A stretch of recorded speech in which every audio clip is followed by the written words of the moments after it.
Hi all, Rick here. This video is a sort of connected one to another list I did or will do, depending on when this comes out, looking at dangerous Star Trek technologies. There have been plenty of weapons in Star Trek that can obliterate a planet, so I thought I'd compile the worst of them into a list for our Monkey Smash minds to enjoy. One dishonourable mention I'm going to include is the Genesis device, which unintentionally could be categorised as a weapon depending on where it was deployed. Although there is still some debate out there as to whether or not the device can even destroy a world, certainly it can erase all signs of life before reseeding its own if it was deployed on an inhabited planet, but we've only seen two instances of a device being deployed. One created the unstable Genesis planet, which did eventually destroy itself, but as this planet was formed from the Mutara Nebula, the existence was unplanned and unstable anyway. The second planet, Locarno, was created in 2381 and, as of its last appearance, is under surveillance by Starfleet, who suspect it may remain stable for some time. Equally capable of planet reforming, it's not on this list proper because it simply does not exist to blow up a planet Death Star style. However, other things do. The Xindi weapon was fortunately never fired, but from all signs it would be powerful enough to completely destroy a target planet, in this case Earth of 2153. The Xindi weapon is rather unusual in that it was effectively a giant disruptor that could shatter a planet. While a common technology, it's different from most other things on this list, which have radically different ways to accomplish the same end. The weapon was the creation of Xindi scientist Degra, and constructed by the Aquatics with some input from a faction of temporal aliens from the 26th century. The weapon was designed to disrupt the atomic bonds of whatever it struck, like a disruptor, but one that theoretically could fire long and energetically enough to disrupt an entire planet. Several test weapons were constructed and launched at various stages during its development, including the initial probe, which was fired on Earth in early 2153. This beam fired continuously from Florida to Venezuela and swept over 7 million people, cutting a canyon across the Caribbean Sea. Which is the question I want answered. What happened to that canyon after the attack? Surely it filled immediately with seawater. This attack was regarded as a failure on multiple levels.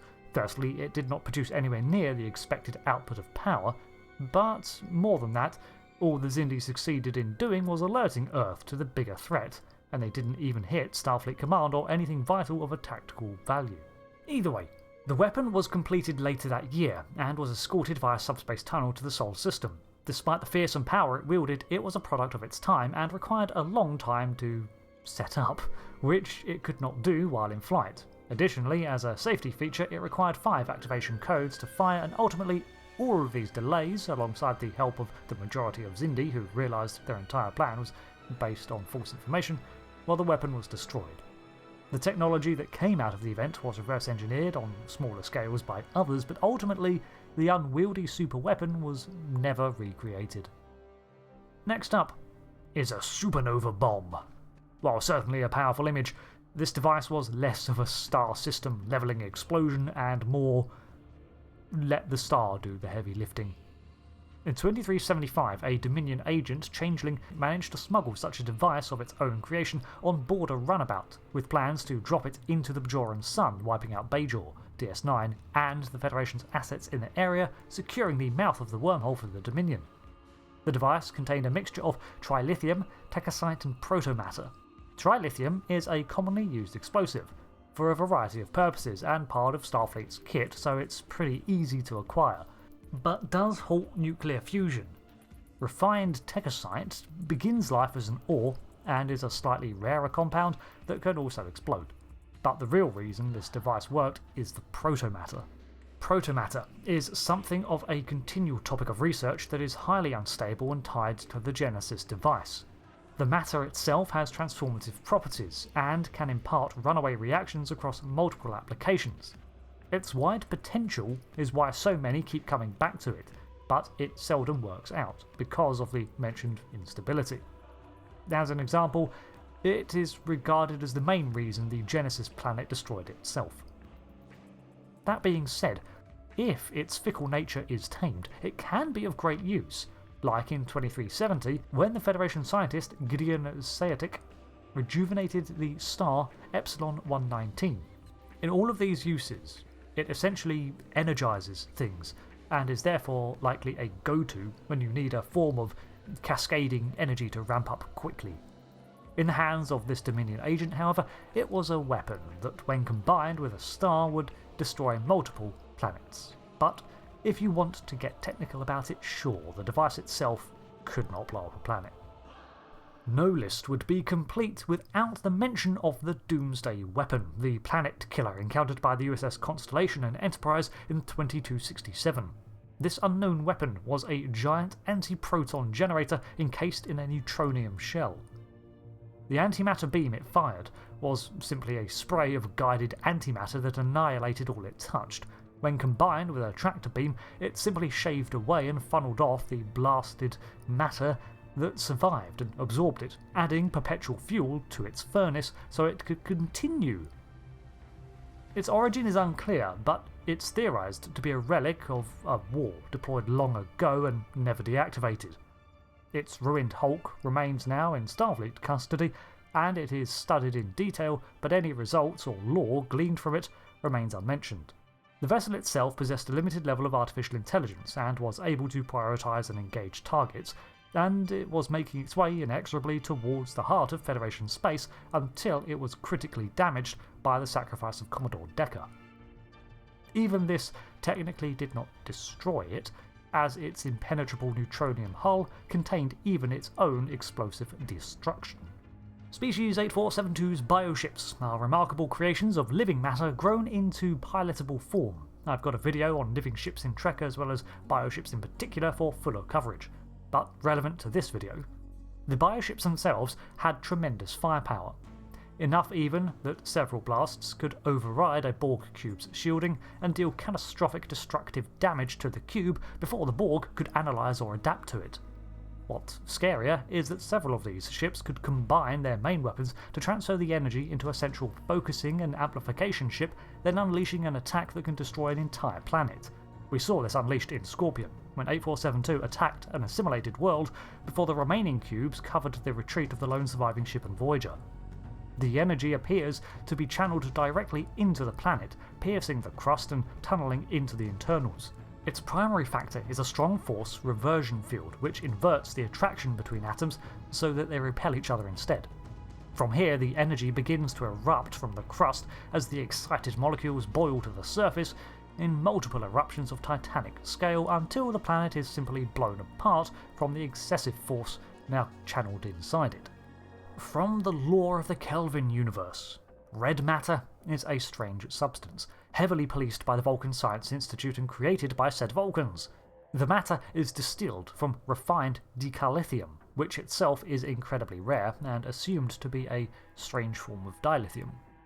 The Narada mining vessel was one such ship employed to mine the substance, along with other minerals by the Romulan Star Empire, but in a rare case it seems that the Romulan Empire had yet to weaponize something before the Vulcans. Studies and experiments were conducted with the samples of decalithium until the product of red matter emerged, which has strong space-time bending properties. This suggests that it indeed had some relation to things like dilithium, which itself has an attunement to subspace and is a required component for channeling large amounts of power in a warp drive. The whole process is a closely guarded one by the Vulcans, who also did not intend to use red matter as a weapon, but could evidently see its dangers. Again, most of the lore around this is non-existent, which leaves a lot to assume, including the goal of the project. However, the most common application for singularities is that of creating an artificial one as a managed power source for warp or other intensive systems. It's possible, therefore, that this was part of a Federation's own initiative into creating a singularity-based drive, like those commonly found in Romulan reactors. The red matter itself seems to instigate some form of runaway reaction when not in containment, dragging other matter into its chain and compressing it down to a singularity state until it had managed to consume everything around it, forming a black hole. Like with most technobabble explanations, there's a great deal of subspace shenanigans at play here to allow for the formation of such a mass and the resulting singularity being anything but stable. The singularity eventually disappears, which also suggests that its energy is leaking away somewhere, possibly into subspace or something, and it can have some unexpected interactions. The most known reaction in the Prime timeline is when it created a black hole that opened a temporary rift back in time, forcing a reality to splinter off and form the Kelvin timeline. This is suspected to be due to the interaction with the Romulan system supernova, which increasingly is being hinted at to not have been a natural event in itself. Regardless of its original purpose, the red matter can be deployed into a planet and then allowed to trigger, resulting in a singularity forming within the unfortunate host world, which then simply provides fuel to further the consumption until it's gone. This was the fate of the Kelvin universe's Vulcan. The final thing I'm going to mention is sheer firepower. Starfleet, the Dominion, the Klingon Empire, the Borg. Many interstellar powers achieved this state by developing faster-than-light travel, which itself requires tremendous power sources, and such a level can only be achieved by those who could theoretically summon enough power to simply obliterate a planet. If it turned its might against a planet, for example, there are many ways a Starfleet ship could collapse a planet, from deploying multiple vessels' payloads of quantum torpedoes, to targeting specific tectonic plates, or employing a form of specialised graviton collapse designed to implode moons, all of which exist. Star Trek levels of firepower and energy production are truly terrifying, and if anything, this list serves to exemplify this. When civilizations have harnessed the forces of antimatter, gravity, and even the repurposing of matter itself, power levels are going to go haywire. I suppose the next video I have to make is who would win in a fight, Star Trek, Superman or Goku. I've been Rick, thanks for watching this breakdown of planet killers in Star Trek. Until the next video, thanks again, and goodbye.